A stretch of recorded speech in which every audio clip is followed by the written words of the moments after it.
అనంత విశ్వాన్ని శాసించే ఓ మహాశక్తి ఓ చిన్న చేప రూపంలోకి ఎందుకు మారాలి? వినడానికే చాలా విచిత్రంగా ఉంది కదూ. కాని విష్ణుమూర్తి దశావతారాలలో మొదటి అవతారమైన మత్స్యావతారం కథ ఇదే. సృష్టి మొత్తం నాశనమయ్యే టైంలో ఒకేసారి 2 పెను ప్రమాదాలు వచ్చాయి. ఆ రెండింటినీ ఆపడానికి భగవంతుడు ఓ చేప రూపాన్ని ఎంచుకున్నాడు.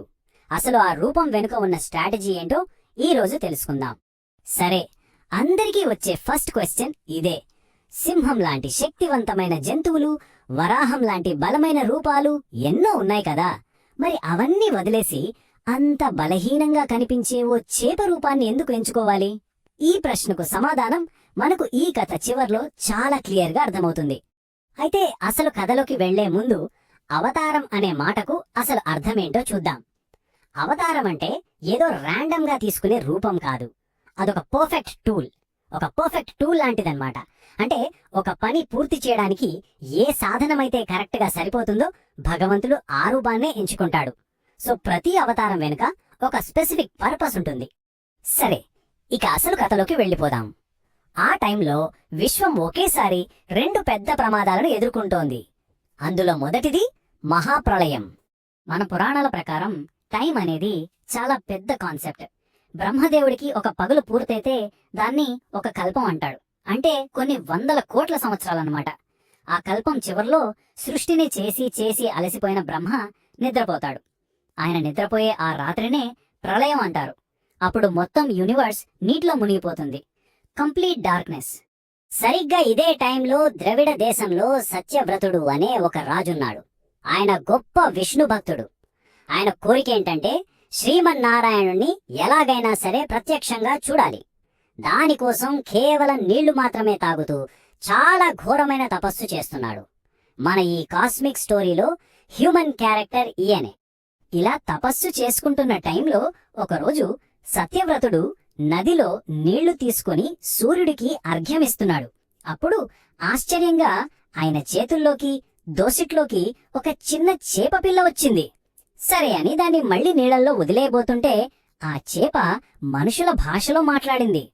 రాజా, నన్ను ఇక్కడ వదలొద్దు, పెద్ద చేపలు తినేస్తాయి, ప్లీజ్ నన్ను కాపాడు అని అడిగింది. రాజుకి జాలి వేసి ఆ చిన్న చేపను తన కమండలంలో అంటే వాటర్ పాట్లో వేసుకున్నాడు. కాని ఇక్కడే అసలు ట్విస్ట్.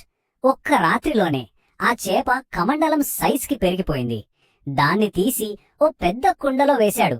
అది కూడా సరిపోలేదు. చెరువులో వేశాడు. చెరువు నిండిపోయింది. చివరికి ఒక పెద్ద సరస్సులో వదిలినా దాని గ్రోత్ ఆగట్లేదు. ఈ అన్బిలీవబుల్ గ్రోత్ చూసి సత్యవ్రతుడికి అర్థమైపోయింది ఇది మామూలు చేప అస్సలు కాదు అని. సో ఒకవైపు ప్రళయం రూపంలో ప్రాణానికే ముప్పు పొంచి ఉంది.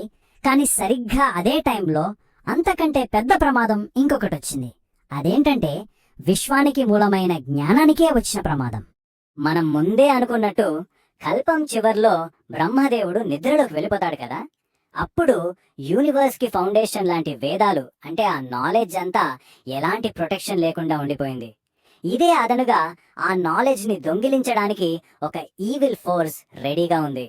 ఇక్కడ చాలా మందికి ఒక చిన్న కన్ఫ్యూజన్ ఉంటుంది. దాన్ని క్లియర్ చేసుకుందాం.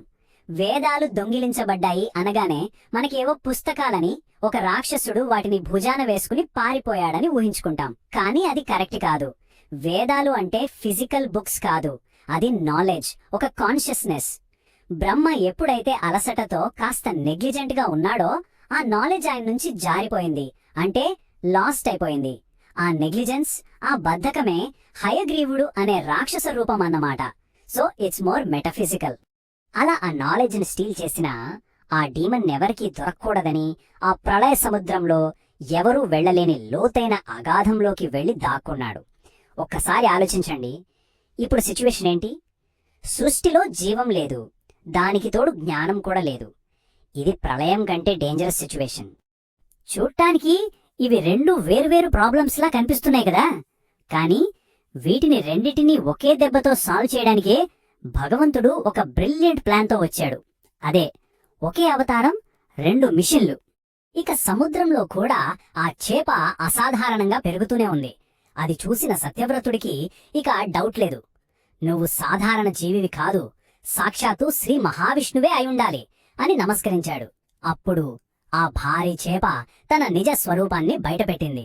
తానే విష్ణువునని చెప్పి తన అవతార లక్ష్యమేంటో వివరించడం మొదలుపెట్టింది. మత్స్య రూపంలో ఉన్న విష్ణువు సత్యవ్రతుడికి క్లియర్గా కొన్ని ఇన్స్ట్రక్షన్స్ ఇచ్చాడు. సరిగ్గా 7 రోజుల్లో ప్రళయం మొదలవుతుంది.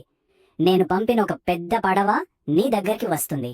నువ్వు వెంటనే సప్తర్షులను అంటే 7 మహర్షులను, అలాగే అన్ని రకాల మొక్కల విత్తనాలను, ప్రతి జీవిలో ఒక జతను ఆ పడవలోకి ఎక్కించాలి.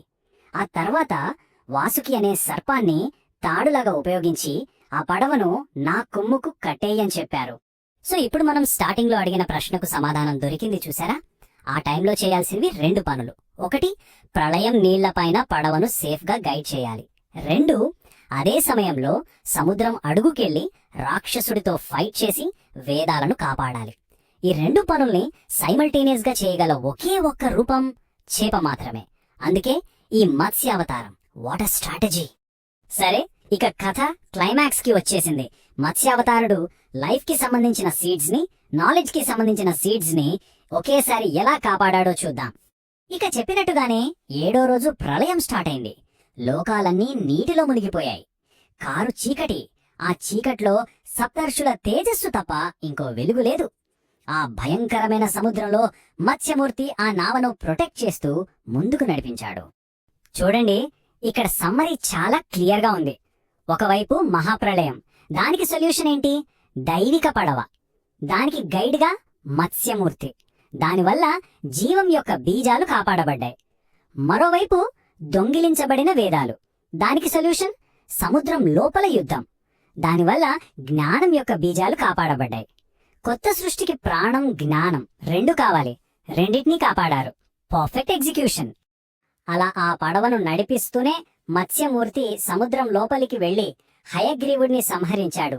వేదాలను మళ్లీ రికవర్ చేసి ప్రళయమంతా అయిపోయి బ్రహ్మ నిద్ర లేవగానే ఆయనకు వాటిని తిరిగి ఇచ్చాడు. ఇక కొత్త సృష్టిని మళ్లీ మొదలు పెట్టమని చెప్పాడు. మరి ఈ మొత్తం మిషన్లో హెల్ప్ చేసిన మన సత్యవ్రతుడు ఏమయ్యాడు? ప్రళయం తర్వాత మొదలైన కొత్త యుగానికి ఆయన వైవస్వత మనువు అయ్యాడు. అంటే మనందరి మానవ జాతికి మూల పురుషుడనమాట. ఇంట్రెస్టింగ్ విషయం ఏంటంటే, పురాణాల ప్రకారం మనమిప్పుడు ఉన్నది కూడా ఈ వైవస్వత మన్వంతరంలోనే. ఈ కథ విన్నాక మన ముందొక చాలా పెద్ద ప్రశ్న నిలుస్తుంది. ఆ రోజు సత్యవ్రతుడు లైఫ్ కి సంబంధించిన సీడ్స్ ని, నాలెడ్జ్ ని కాపాడాడు. మరి మన కాలంలో మనం చూస్తున్న మోడర్న్ ప్రళయాలు అంటే మిస్ఇన్ఫర్మేషన్, ఎన్విరాన్మెంటల్ డిస్ట్రక్షన్, ఇలాంటి వాటి నుంచి మనం మన ఫ్యూచర్ జనరేషన్స్ కోసం ఏ సీడ్స్ ని అంటే ఏ నాలెడ్జ్ ని, ఏ జీవాన్ని కాపాడాలి ఆలోచించాల్సిన విషయమే కదా.